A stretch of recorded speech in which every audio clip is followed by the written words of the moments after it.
عزیز سامعین، آج ہم ایک کتاب پر گفتگو کریں گے اور اس کا تجزیہ پیش کرنے کی کوشش کریں گے۔ یہ لفظ با لفظ ترجمہ نہیں بلکہ مصنف کے تعلیمی مقاصد کے لیے پیش کیے گئے نظریات اور افکار کا خلاصہ ہے۔ آڈیو اے آئی پر مبنی ہے، اس لیے ممکن ہے کہ کہیں کہیں گرامر اور تلفظ کی غلطیاں ہو جائیں، اس کے لیے پیشگی معذرت قبول کیجیے۔ ہم سامعین سے گزارش کرتے ہیں کہ اگر آپ چاہتے ہیں کہ ہم مزید کسی موضوع کتاب پر بات کریں تو اپنی تجاویز ضرور بھیجیں۔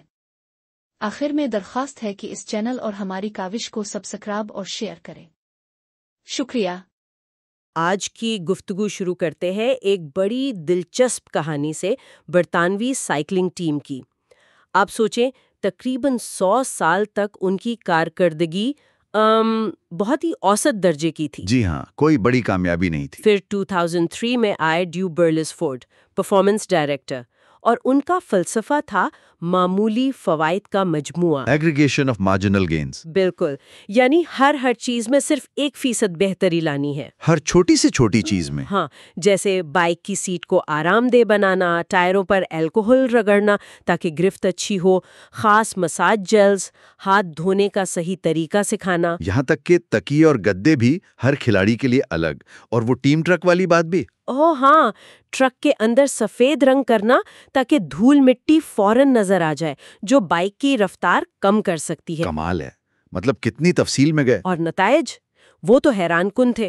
صرف 5 سال میں 2008 بیجنگ اولمپکس میں سائیکلنگ کے 60% گولڈ میڈل ان کے نام۔ 60%؟ یہ تو بہت زیادہ ہے۔ اور 2012 لندن میں 9 اولمپک اور 7 ورلڈ ریکارڈز، اور پھر 6 سال میں 5 ٹور ڈی فرانس جیت لیے۔ ناقابل یقین۔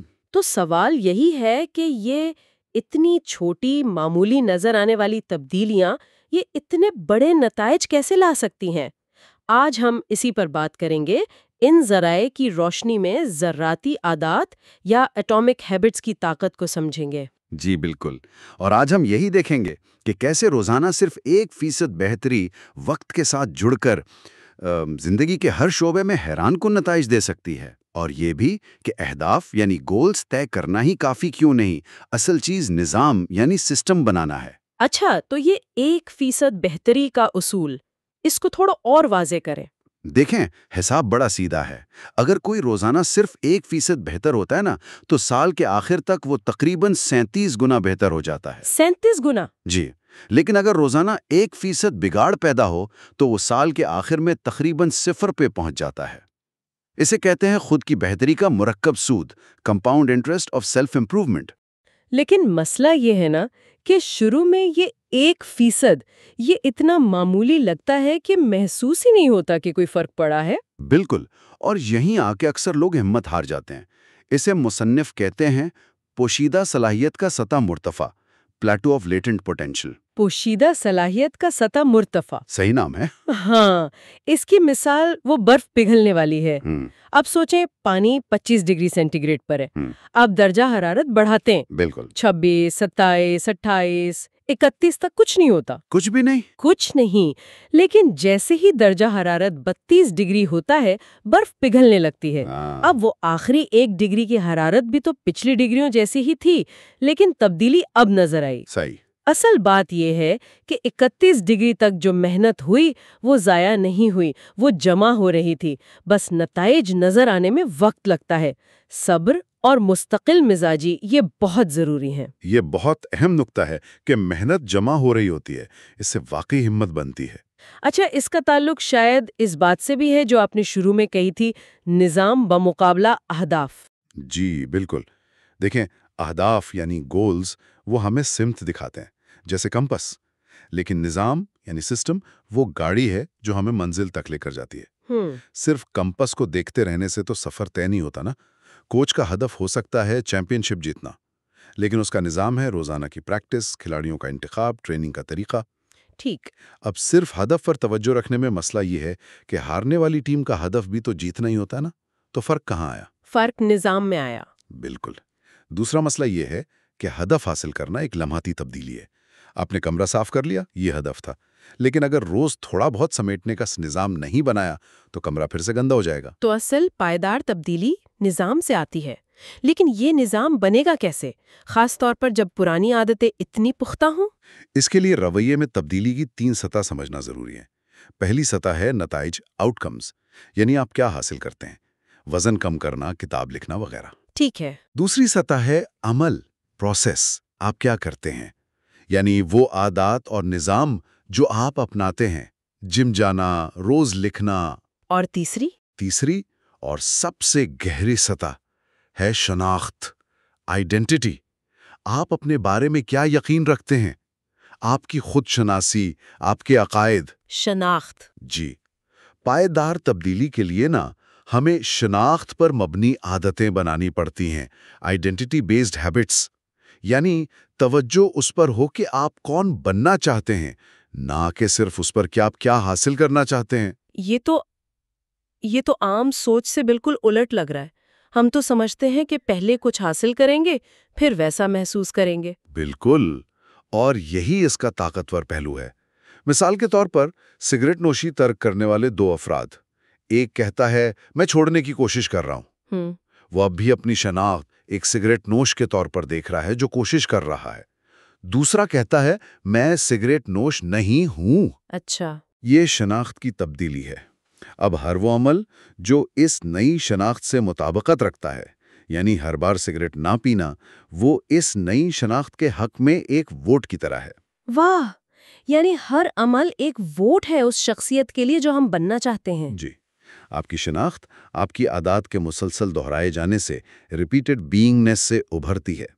مقصد صرف کتاب پڑھنا نہیں، قاری بننا ہے۔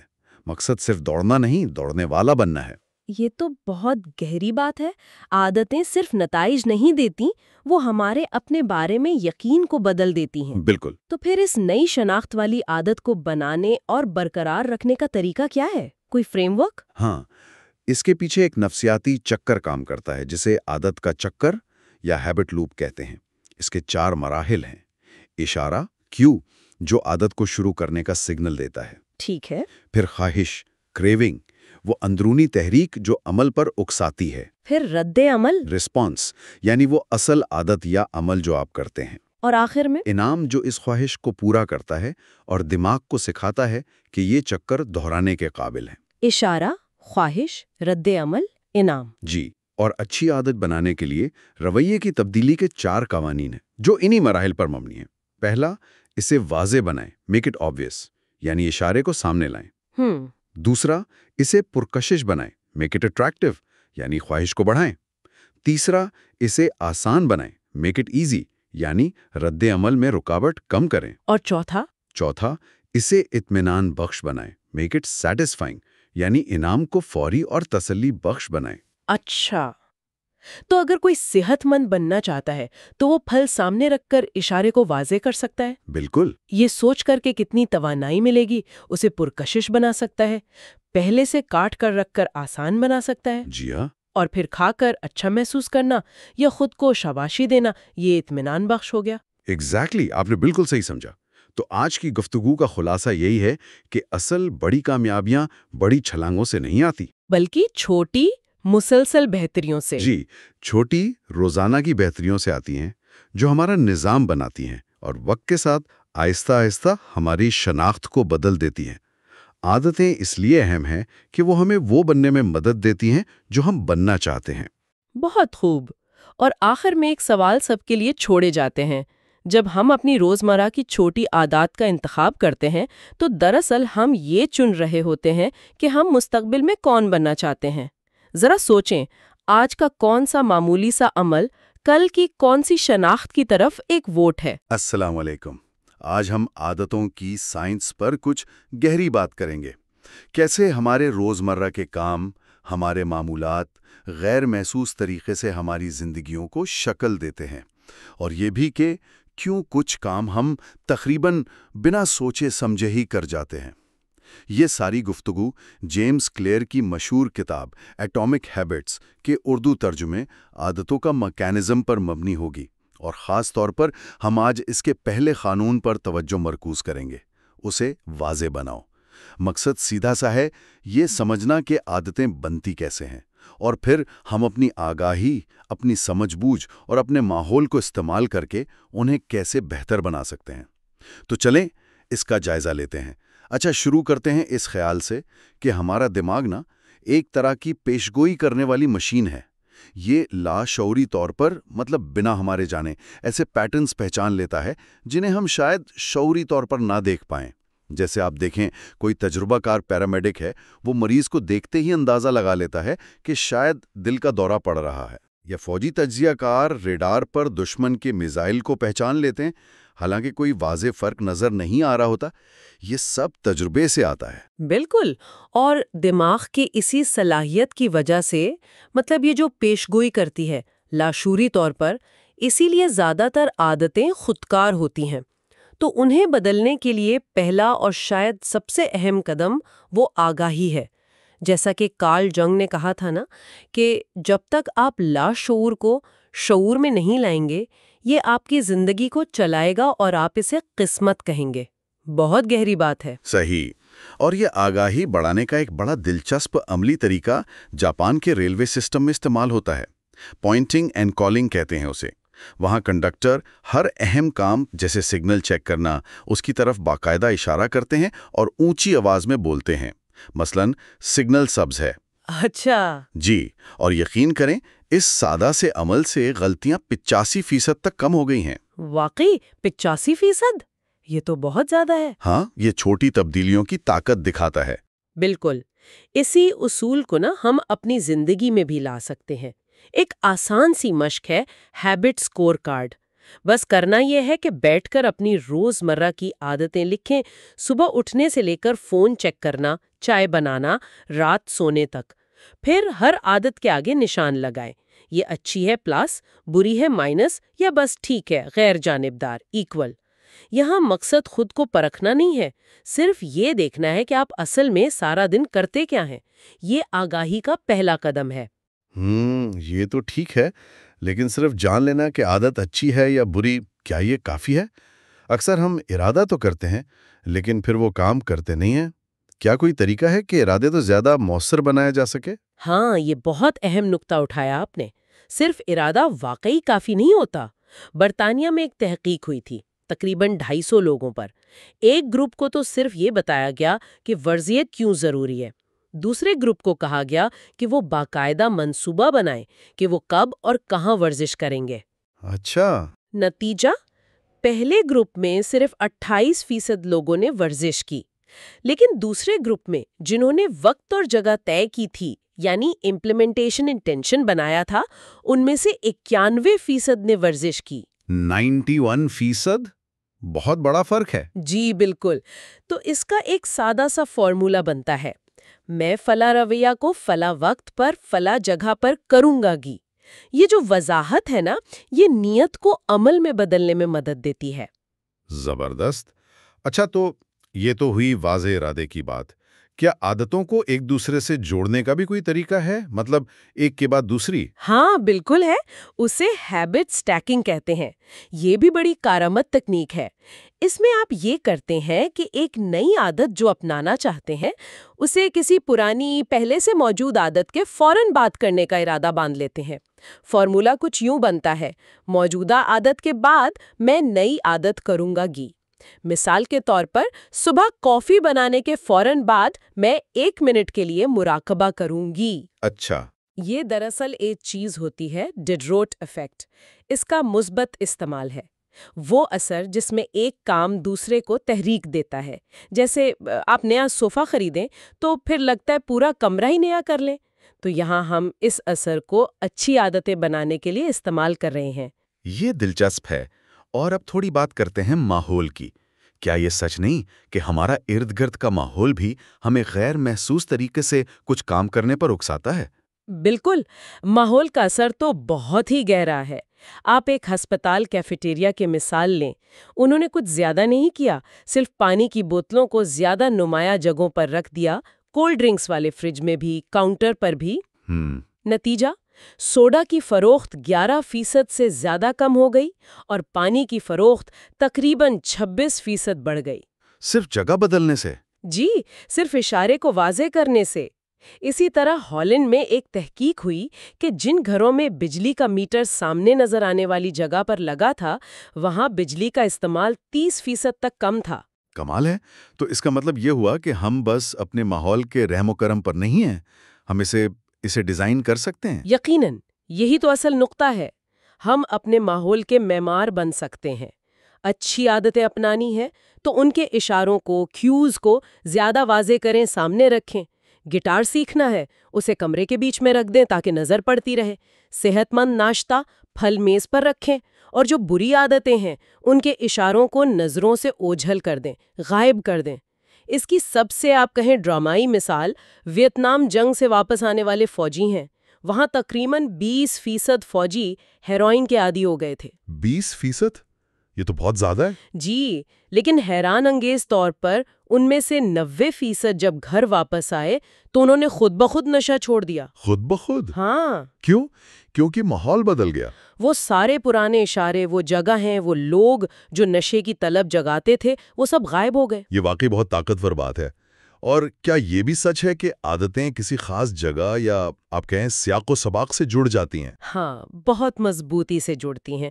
ہمارا دماغ نا جگہوں کو مخصوص کاموں سے منسلک کر دیتا ہے۔ صوفہ مطلب ٹی وی دیکھنا، اسٹڈی ٹیبل مطلب کام کرنا، بستر مطلب سونا۔ اسی لیے اکثر نئی جگہ پر نئی عادت شروع کرنا آسان ہوتا ہے۔ وہاں پرانے اشاروں سے مقابلہ نہیں کرنا پڑتا۔ اگر ممکن ہو تو کوشش کرنی چاہیے کہ ایک جگہ ایک استعمال کا اصول اپنائیں۔ تو پھر بری عادت توڑنے کے لیے کیا کریں؟ کیا اسی اصول کو الٹا کر کے استعمال کیا جا سکتا ہے؟ بالکل صحیح۔ پہلے قانون کا الٹ اصول یہی ہے، اسے پوشیدہ بناؤ۔ یعنی جو اشارے بری عادت کو تحریک دیتے ہیں ان سے اپنا سامنا کم سے کم کریں۔ اگر فون بہت زیادہ استعمال کرتے ہیں اسے دوسرے کمرے میں رکھ دیں۔ اگر رات کو ٹی وی دیکھتے دیکھتے سو جانے کی عادت ہے تو ٹی وی بیڈ روم سے نکال دیں۔ دیکھیں، خود پر قابو پانا، ول پاور جسے کہتے ہیں، وہ وقتی طور پر تو شاید کام آ جائے، لیکن یہ ایک محدود ریسورس ہے، جلد ختم ہو جاتا ہے۔ زیادہ پائیدار حکمت عملی یہ ہے کہ اپنے ماحول کو ہی ایسے ڈیزائن کریں کہ بری عادتوں کے اشارے آپ کو نظر ہی نہ آئے۔ تو خلاصہ یہ ہے کہ عادتیں بس ایسی ہی نہیں بن جاتی، وہ واضح اشاروں اور ہمارے ارد گرد کے ماحول کا ایک طرح سے نتیجہ ہوتی ہیں۔ اور اگر ہم اپنی عادتوں کے بارے میں زیادہ آگاہ ہو جائیں اور اپنے ماحول کو ذرا سوچ سمجھ کر ترتیب دیں تو ہم اپنے رویوں کو بہتر بنا سکتے ہیں۔ بالکل۔ اور جاتے جاتے ایک سوال چھوڑے جا رہی ہوں سب کے لیے، ذرا سوچئے گا اس پر۔ کیا آپ کی زندگی میں کوئی ایسا پوشیدہ اشارہ یا ماحول کا کوئی ایسا عنصر ہے جسے آپ نے شاید کبھی نوٹ ہی نہ کیا ہو، لیکن وہ لاشعوری طور پر آپ کے کسی رویے کو چلا رہا ہے، چاہے وہ کتنا ہی معمولی کیوں نہ لگے؟ اسے پہچاننا شاید اس عادت کو سمجھنے اور ممکنہ طور پر بدلنے کی طرف پہلا اور بہت اہم قدم ثابت ہو۔ تو آج ہم جیمز کلیئر کی کتاب ایٹامک ہیبٹس کے کچھ اہم حصوں پر بات کر رہے ہیں۔ جی بالکل۔ ہمارا مقصد یہ سمجھنا ہے کہ بھئی کچھ عادتیں ہمیں اتنا اپنی طرف کھینچتی کیوں ہیں، اور اہم بات یہ کہ ہم اس علم سے اپنی اچھی عادتوں کو زیادہ پرکشش، زیادہ دلکش کیسے بنا سکتے ہیں۔ بالکل، اور یہ صرف مرضی کی بات نہیں ہے، اس کے پیچھے باقاعدہ سائنس ہے۔ اچھا؟ جی، یہ ہماری بنیادی انسانی خواہشات سے جڑی ہیں، اور ہمارا ماحول، ہمارے لوگ، یہ سب اس پر اثر انداز ہوتے ہیں۔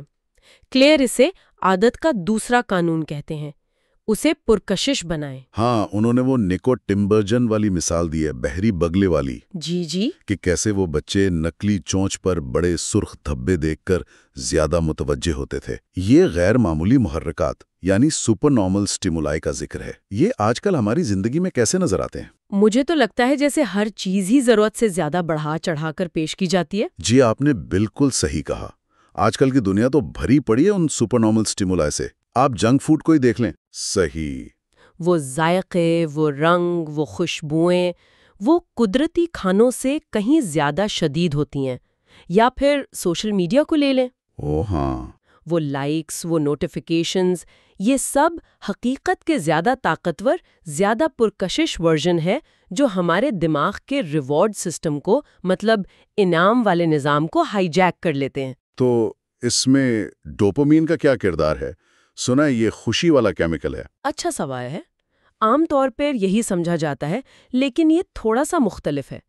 ڈوپامین صرف انعام ملنے پر نہیں نکلتا، اچھا، بلکہ انعام کی توقع پر، اس کی امید پر زیادہ خارج ہوتا ہے۔ یہ چاہت یعنی وانٹنگ کو پسندیدگی یعنی لائکنگ سے زیادہ ہوا دیتا ہے۔ یعنی اصل مزے سے زیادہ مزے کی امید ہمیں چلاتی ہے۔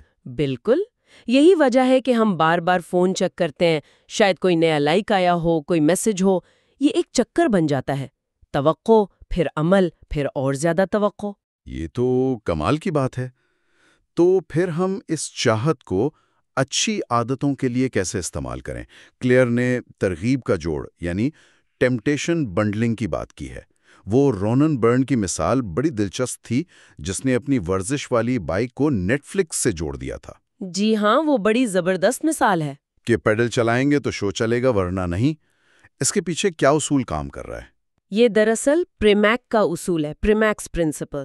بہت سادہ سی بات ہے، آپ ایک ایسا کام جو آپ کرنا چاہتے ہیں جیسے نیٹ فلکس دیکھنا، اسے ایک ایسے کام کے فوراً بعد کرنے کا انعام بنا دیتے ہیں جو آپ کو کرنا چاہیے، جیسے ورزش۔ اچھا، فارمولا یوں بنتا ہے کہ جو کام کرنا ضروری ہے، کرنے کے بعد میں وہ کام کروں گی جو میں کرنا چاہتی ہوں۔ مثلا جب میں 1 گھنٹہ پڑھ لوں گا تبھی میں سوشل میڈیا چیک کروں گا۔ یہ تو کافی عملی طریقہ لگتا ہے، لیکن کیا صرف اپنی منصوبہ بندی کافی ہے؟ میرا مطلب ہے ہمارے آس پاس کے لوگ، ہمارا ماحول، وہ بھی تو بہت اثر ڈالتا ہے۔ مجھے وہ پولگار بہنوں کی کہانی یاد آ رہی ہے۔ جی بالکل، ماحول کا اثر بہت گہرا ہوتا ہے۔ انہیں شطرنج کے ماحول میں پالا گیا اور وہ سب کی سب ماہر بن گئیں۔ تو ہمارے سماجی حلقے ہماری عادتوں پر کیسے اثر انداز ہوتے ہیں؟ بہت زیادہ۔ بنیادی طور پر ہم 3 طرح کے گروہوں کی نقل کرتے ہیں۔ پہلا، ہمارے سب سے قریبی لوگ، خاندان، دوست، ان کی عادتیں ہم پر بہت اثر کرتی ہیں۔ صحیح۔ دوسرا، اکثریت یا جسے کلیئر قبیلہ کہتے ہیں۔ ہم فطرتاً گروپ کے ساتھ چلنا چاہتے ہیں۔ وہ سولومن ایش کے تجربات بھی یہی دکھاتے ہیں نا کہ لوگ اکثر گروپ کی رائے مان لیتے ہیں، چاہے وہ غلط ہی کیوں نہ ہو۔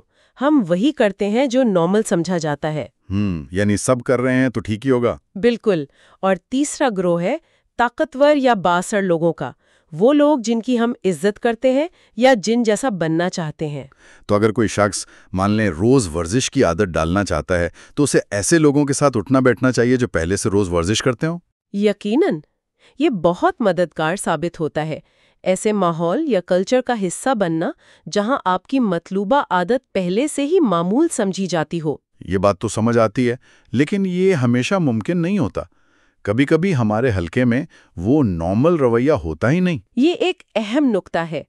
ایسے میں ہمیں شعوری طور پر ایسے گروپس یا کمیونٹیز تلاش کرنے کی ضرورت پڑ سکتی ہے جہاں ہمارا مطلوبہ رویہ عام ہو۔ یہ کوئی کلب ہو سکتا ہے، کوئی آن لائن گروپ۔ مقصد یہ ہے کہ وہ رویہ ہمارے لیے بھی نارمل بن جائے۔ ٹھیک ہے، اب ذرا اس کا الٹ دیکھتے ہیں۔ اگر بری عادت کو چھوڑنا ہو، اسے غیر پرکشش بنانا ہو تو کلیئر نے ایلن کار کے طریقے کا ذکر کیا ہے تمباکو نوشی چھڑوانے کے حوالے سے۔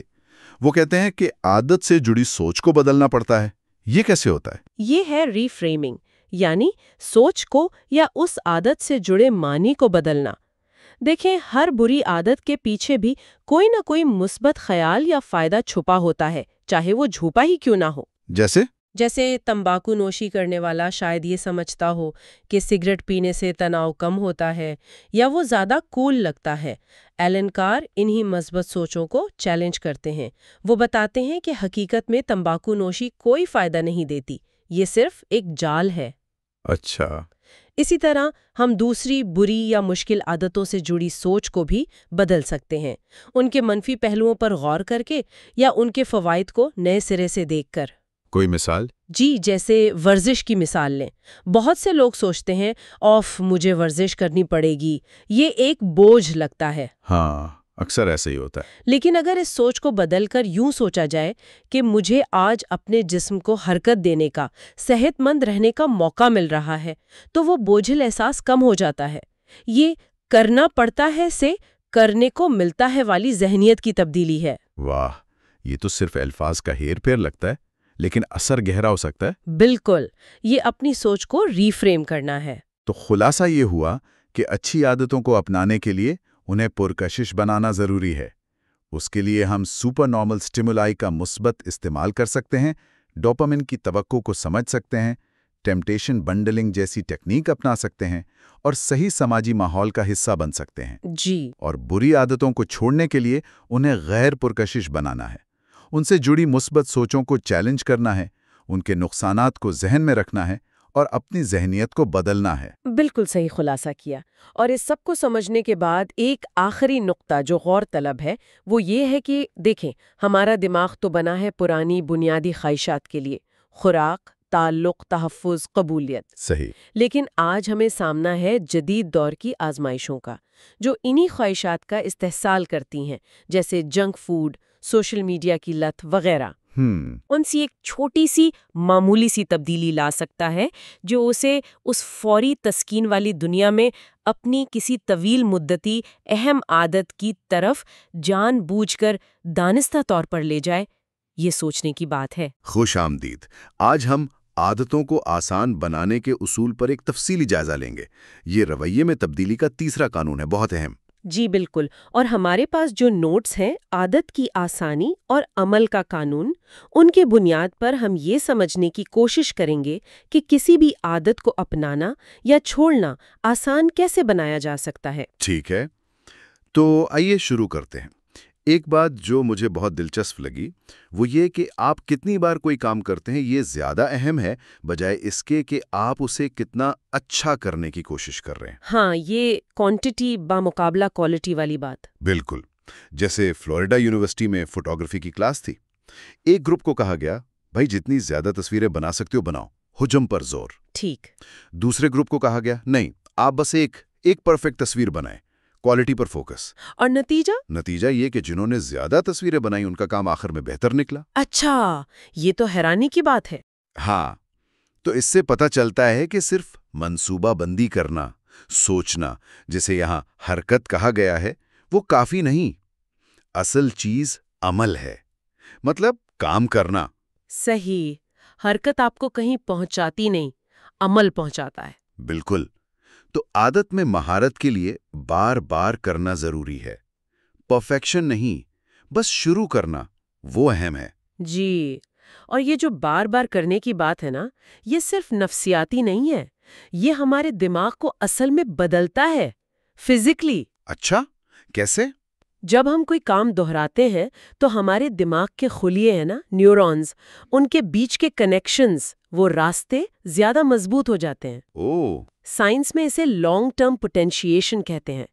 ایک مشہور کہاوت بھی ہے، neurons that fire together wire together, مطلب جو نیورون ساتھ کام کرتے ہیں ان کا آپس میں تار جڑ جاتا ہے، یوں سمجھیں۔ واہ! جی، اسی لیے تو موسیقاروں یا ریاضی دانوں، لندن کے ٹیکسی ڈرائیورز کی مثال لیں، انہیں پورا شہر یاد کرنا ہوتا ہے، ان کے دماغ کے کچھ حصے دوسروں سے بڑے پائے گئے ہیں۔ تو یہ سب بار بار کرنے کا نتیجہ ہے۔ بالکل، تکرار کا کمال ہے۔ اور جب آپ کوئی کام اتنی بار کر لیتے ہیں کہ وہ ایک حد پار کر جائے، اسے آپ عادت کی لکیر کہہ سکتی ہیں، تو وہ خودکار ہو جاتا ہے، آٹومیٹک۔ ہاں، پھر آپ کو سوچنا نہیں پڑتا۔ تو عادت بننے میں کتنا وقت لگے گا؟ اس سے زیادہ ضروری سوال یہ ہے کہ اسے کتنی بار کرنا پڑے گا۔ فریکوینسی اہم ہے۔ ٹھیک۔ تو یہ دماغی تبدیلی اور تکرار، اس کا تعلق شاید اس چیز سے بھی ہے جسے کم سے کم کوشش کا قانون کہتے ہیں۔ مطلب ہم انسان ہیں نا، توانائی بچانا چاہتے ہیں، آسان راستہ ڈھونڈتے ہیں۔ جی بالکل، یہ ہماری فطرت ہے، لا آف لیسٹ ایفرٹ۔ ہاں، جیسے وہ جیرڈ ڈائمنڈ کی تحقیق تھی کہ زراعت دنیا میں مشرق سے مغرب زیادہ تیزی سے پھیلی بنسبت شمال سے جنوب کے۔ کیوں؟ کیونکہ راستے میں موسم اور دن کی لمبائی وغیرہ زیادہ نہیں بدلتی تھی مشرق مغرب میں۔ بالکل۔ تو آسان تھا پھیلنا۔ اس کا مطلب یہ ہوا کہ اگر اچھی عادت اپنانی ہے تو اسے اتنا آسان بنانا ہوگا کہ کم سے کم محنت لگے۔ صحیح۔ اور بری عادتیں وہ اکثر اس لیے غالب آ جاتی ہیں کیونکہ وہ ہوتی ہی بہت آسان ہے۔ جیسے فون اٹھایا اور سکرول کرنا شروع کر دیا، اس میں کیا محنت ہے؟ کچھ بھی نہیں۔ تو یہیں سے ماحول کو ڈیزائن کرنے کا خیال آتا ہے، انوائرمنٹ ڈیزائن۔ اچھا، وہ کیسے؟ دیکھیں اگر اچھی عادت کے راستے میں رکاوٹیں کم کر دیں تو وہ آسان ہو جائے گی. جیسے باغ کی نلی اگر الجھی نہ ہو، سیدھی ہو تو پانی آرام سے بہتا. ٹھیک. تو ہمیں اپنے ماحول کو پہلے سے تیار کرنا ہوگا. پرائمنگ کہتے ہیں اسے. جیسے صبح ورزش کرنی ہے، رات کو کپڑے نکال کر رکھ لیں. ہاں، یہ میں نے سنا ہے. یا ناشتے کا سامان رات کو تیار رکھ لیں. بالکل. اور اس کا الٹ کریں بری عادتوں کے لیے. ان کے راستے میں رکاوٹیں کھڑی کریں. جیسے اگر ٹی وی بہت دیکھتے ہیں تو استعمال کے بعد اس کا پلگ نکال دیں، یا اپنا فون رات کو سونے سے پہلے دوسرے کمرے میں رکھ دیں. تھوڑی سی رکاوٹ ڈال دیں. یہ ماحول والی بات تو سمجھ آتی ہے، لیکن کبھی کبھی نا وہ پہلا قدم اٹھانا ہی سب سے مشکل لگتا ہے. ہاں، شروعات کرنا. اس کے لیے 2 منٹ کا اصول ہے. یہ مجھے بڑا کارآمد لگا. اچھا، وہ کیا ہے؟ ایک مشہور کوریوگرافر ہیں ٹوائلا تھارپ. ان کی عادت تھی کہ وہ روز صبح بس ایک ٹیکسی پکڑتی تھیں، صرف اتنا. بس ٹیکسی پکڑنا؟ ہاں، لیکن یہی ٹیکسی انہیں جم لے جاتی تھی. تو یہ چھوٹی سی شروعات، ٹیکسی پکڑنا، ان کی روزانہ ورزش کی بڑی عادت کا گیٹ وے بن گئی. واو! مطلب شروعات کو انتہائی آسان بنا دیا. بالکل. دن میں نا ایسے کئی چھوٹے چھوٹے لمحے آتے ہیں جنہیں فیصلے کن لمحات کہہ سکتے ہیں. چھوٹے فیصلے، بڑے نتائج. تو 2 منٹ کا اصول کہتا ہے کہ کوئی بھی نئی عادت شروع کرنی ہے نا تو اسے اتنا چھوٹا کر دیں کہ وہ 2 منٹ یا اس سے کم میں شروع ہو جائے. مثال؟ جیسے یہ نہیں کہ میں روز 3 میل دوڑوں گا، بلکہ یہ کہ میں اپنے دوڑنے والے جوتے پہنوں گا، بس اتنا. اچھا. یا یہ نہیں کہ روز 1 گھنٹہ کتاب پڑھوں گا، بلکہ میں کتاب کا 1 صفحہ پڑھوں گا. سمجھ گئی. مقصد صرف شروع کرنے کی رکاوٹ کو ختم کرنا ہے. ہاں، اسے گیٹ وے ہیبٹ کہتے ہیں. مطلب ایک چھوٹا دروازہ جو بڑی عادت کی طرف لے جائے. اصل ہدف پہلے صرف حاضر ہونا، یعنی شوئنگ اپ، اس کی عادت ڈالنا ہے. یہ تو بہت عملی بات ہے. اور جب عادت شروع کرنا آسان ہو جائے تو اسے جاری رکھنے کے لیے بھی کچھ طریقے ہیں. جیسے کہ؟ ایک چیز ہے عہد کے آلات، کمٹمنٹ ڈیوائسز. یہ بڑے دلچسپ ہوتے ہیں. عہد کے آلات مطلب آپ حال میں کوئی ایسا فیصلہ کرتے ہیں جو آپ کے مستقبل کے رویے کو کنٹرول کرے یا محدود کر دے. مثال سے سمجھائیں. جیسے وہ مشہور مصنف تھے وکٹر ہیوگو. انہیں کتاب ختم کرنی تھی تو انہوں نے اپنے سارے کپڑے کہیں بند کروا دیے تاکہ وہ باہر جا ہی نہ سکیں اور لکھنے پر مجبور ہوں. ارے واہ، یہ تو زبردست ہے. آج کل کیا مثال ہو سکتی ہے؟ آج کل اب جیسے صحت مند کھانا کھانے کے لیے پہلے سے چھوٹے ڈبوں میں پیک کروا لیں، یا اگر آپ انٹرنیٹ بہت استعمال کرتے ہیں تو راؤٹر پر ٹائمر لگا دیں. ٹھیک. اور اس سے بھی زیادہ طاقتور چیز ہے آٹومیشن. آٹومیشن یعنی خودکار نظام؟ جی. ٹیکنالوجی یا ایسے ایک بار کے فیصلے استعمال کرنا جو اچھی عادتوں کو یقینی بنا دیں اور بری کو مشکل یا ناممکن. اچھا. جیسے جان پیٹرسن نے جب کیش رجسٹر ایجاد کیا تو دکان کے ملازمین کے لیے پیسے چرانا اچانک بہت مشکل ہو گیا، تقریباً ناممکن. ہاں، یہ تو کلاسک مثال ہے. اسی طرح آج کل آپ دیکھیں، ایک بار اچھا گدا خرید لینا یہ آپ کی نیند کو بہتر بنانے میں مدد دیتا ہے روزانہ. یہ تو ایک بار کا فیصلہ ہے. بالکل. یا فضول ای میل سے انسبسکرائب کر دینا، یا بینک میں خودکار بچت کا نظام سیٹ کر دینا. یہ سب ایک بار کے اقدامات ہیں جو لمبے عرصے تک اچھی عادتوں کو فروغ دیتے ہیں. زبردست. تو آج کی ساری بات چیت کا اگر خلاصہ کریں تو لگتا ہے کہ عادتوں کو اپنانے کی اصل کنجی انہیں آسان بنانے میں ہے نا؟ بالکل، یہی نچوڑ ہے. مطلب بار بار کرنے پر توجہ دینا، پرفیکشن پر نہیں. اپنے ماحول کو اپنے لیے کام کرنے پر لگانا. جی. رکاوٹیں ہٹانا اچھی عادتوں کے لیے اور بڑھانا بری عادتوں کے لیے. اور وہ 2 منٹ کا اصول، شروعات کو بالکل آسان بنا دینا، اور جہاں ممکن ہو آٹومیشن یا عہدے کے آلات استعمال کرنا. ہاں، یہ سب طریقے مل کر رویے میں ایک پائیدار مستقل تبدیلی لانے میں مدد کر سکتے ہیں. تو یہ تو بہت مفید باتیں ہیں. جی. اور ان سب حکمت عملیوں کو ذہن میں رکھتے ہوئے شاید سننے والوں کے لیے ایک آخری سوال چھوڑ جاتے ہیں سوچنے کے لیے. ضرور. آج وہ کون سی ایک چھوٹی سی رکاوٹ ہے جسے آپ اپنی کسی پسندیدہ عادت کے راستے سے ہٹا سکتے ہیں؟ بس ایک چھوٹی سی تبدیلی، تاکہ کل اسے شروع کرنا آپ کے لیے تقریباً ناگزیر ہو جائے. السلام علیکم. آج ہم ایک بہت ہی دلچسپ موضوع پر بات کرنے والے ہیں. وعلیکم السلام. جی، آج ہم عادات، شخصیت اور کمال کے کچھ اہم اقتباسات پر غور کریں گے۔ بالکل، یہ اقتباسات ہمیں یہ سمجھنے میں مدد دیتے ہیں کہ ہماری عادتیں، ہماری شخصیت اور بہترین کارکردگی یہ سب آپس میں کیسے جڑا ہوا ہے۔ ہمارا مقصد آج یہ دیکھنا ہے کہ کیسے کوئی اپنی فطری صلاحیتوں کو پہچان کر صحیح حکمت عملی اپنا کر اور مسلسل بہتری کے ذریعے صرف اچھے سے حقیقی معنوں میں غیر معمولی بن سکتا ہے۔ چلیں ایک بڑی دلچسپ مثال سے شروع کرتے ہیں۔ مائیکل فیلپس، وہ عظیم تیراک، اور ہشام الگروج، مشہور رنر، جی، ان دونوں کے قد میں تو 7 انچ کا فرق ہے، لیکن حیرانی کی بات یہ ہے کہ ان کی پتلون کی اندرونی لمبائی یعنی انسیم وہ بالکل ایک جیسی ہے۔ یہ کچھ عجیب نہیں؟ ہاں، یہ سننے میں عجیب لگتا ہے، لیکن یہ اصل میں یہ دکھاتا ہے کہ ان کا جسمانی ڈھانچہ ان کے اپنے اپنے کھیلوں کے لیے کتنا پرفیکٹ تھا۔ اچھا، وہ کیسے؟ دیکھیں، فیلپس کا دھڑ لمبا ہے اور ٹانگیں نسبتاً چھوٹی۔ یہ تیراکی کے لیے بہترین ہے، پانی میں آگے بڑھنے میں مدد دیتا ہے۔ صحیح۔ اور ایلگروج کی ٹانگیں لمبی ہیں، جسم کا اوپری حصہ چھوٹا، یہ دوڑنے کے لیے، لمبے قدم لینے کے لیے مثالی ہے۔ تو یہ صرف قد نہیں، جسم کا تناسب اہم ہے۔ تو کیا اس کا مطلب یہ ہے کہ جینیات ہی سب کچھ طے کرتی ہیں؟ کامیابی کے لیے صحیح جسم ہونا ضروری ہے؟ نہیں، ایسا ہرگز نہیں۔ دیکھیں، جینیات ہماری قسمت نہیں لکھتی، وہ صرف یہ بتاتی ہیں کہ ہمارے لیے کون سے مواقع زیادہ موزوں ہو سکتے ہیں۔ اصل کامیابی صحیح میدان چننے میں ہے۔ یعنی وہ کام کرنا جہاں آپ کی فطری صلاحیت آپ کا ساتھ دے۔ بالکل، وہ عادتیں اپنانا آسان ہوتا ہے اور ان سے اطمینان بھی ملتا ہے جو ہماری فطری صلاحیتوں سے، ہمارے رجحان سے میل کھاتی ہوں۔ آپ کو وہ کھیل کھیلنا ہے جہاں امکانات آپ کے حق میں ہوں۔ یہ تو ہوئی جسمانی ساخت کی، لیکن شخصیت، ہماری ذہنی ساخت کا کیا کردار ہے؟ وہ بگ 5 والی بات جو ماخذ میں ہے، کھلا پن، فرض شناسی۔ جی ہاں، شخصیت کا بھی بہت گہرا اثر ہوتا ہے۔ مثال کے طور پر جو لوگ زیادہ فرض شناس یعنی کانشینشس ہوتے ہیں، وہ شاید منصوبہ بندی اور نظم و ضبط والی عادتیں زیادہ آسانی سے اپنا لیں۔ جو زیادہ کھلے ذہن کے ہوتے ہیں، وہ نئی چیزیں آزمانے سے نہیں گھبراتے۔ برون بین یعنی ایکسٹروورٹ لوگ شاید گروپ میں کام کرنے والی عادتوں میں زیادہ کامیاب ہوں۔ تو اہم بات یہ ہے کہ ایسی عادتیں ڈھونڈیں جو آپ کی شخصیت سے ہم آہنگ ہوں۔ ٹھیک ہے، تو یہ ہم آہنگی ضروری ہے، لیکن سوال یہ ہے کہ یہ صحیح عادتیں، یہ صحیح مواقع، انہیں تلاش کیسے کریں؟ اتنے سارے راستے ہیں آج کل۔ یہاں دریافت اور استعمال یعنی ایکسپلور ایکسپلوئٹ کا توازن کام آتا ہے۔ مطلب شروع میں مختلف چیزیں آزمائیں، تجربہ کریں، یہ ہوئی دریافت۔ ٹھیک۔ پھر جب کچھ کارآمد لگے، کچھ سمجھ میں آئے، تو اس پر توجہ مرکوز کریں، یہ ہے استعمال۔ لیکن استعمال کے دوران بھی کبھی کبھی نئی چیزیں دریافت کرتے رہنا چاہیے۔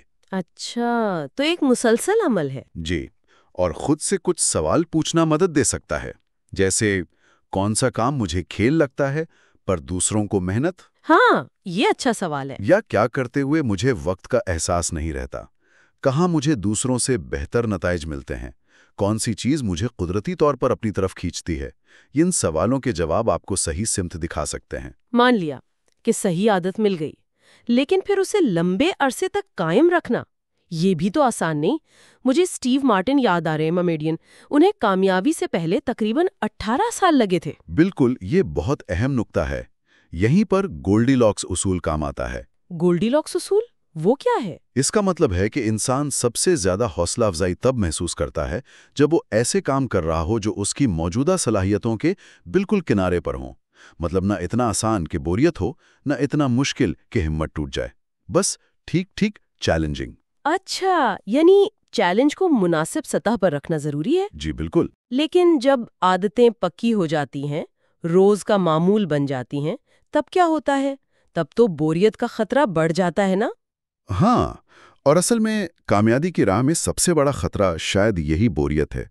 جب عادت معمول بن جاتی ہے تو اس کی دلچسپی کم ہو جاتی ہے۔ صحیح۔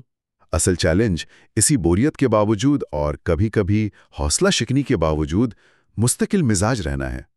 ماخذ کہتا ہے کہ ہمیں بوریت سے محبت کرنا سیکھنا ہوگا۔ بوریت سے محبت؟ یہ تو بڑی عجیب بات ہے۔ مطلب یہ کہ اس حقیقت کو قبول کرنا کہ ہر دن دلچسپ نہیں ہوگا۔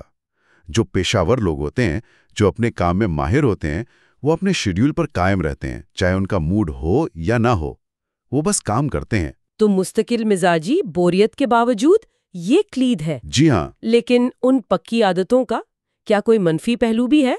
جب کام خودکار ہو جائے تو کیا ہم بہتری پر توجہ دینا چھوڑ دیتے ہیں؟ آپ نے بالکل صحیح پکڑا، یہی خطرہ ہے۔ مہارت صرف عادت سے نہیں آتی، عادت کے ساتھ ساتھ دانستہ مشق یعنی ڈیلیبریٹ پریکٹس بھی چاہیے۔ دانستہ مشق مطلب صرف کام کو دہرانا نہیں، بلکہ اسے بہتر کرنے کی نیت سے کرنا، پوری توجہ کے ساتھ، یہ دیکھنا کہ کہاں کمی ہے اور اسے کیسے ٹھیک کیا جائے۔ اچھا، یہیں پر غور و فکر اور جائزہ یعنی ریفلیکشن اینڈ ریویو کی اہمیت سامنے آتی ہے۔ لاس اینجلس لیکرز باسکٹ بال ٹیم کی مثال بہت اچھی ہے۔ ان کا ایک پروگرام تھا کیریئر بیسٹ ایفرٹ یا CB۔ ہاں میں نے سنا ہے۔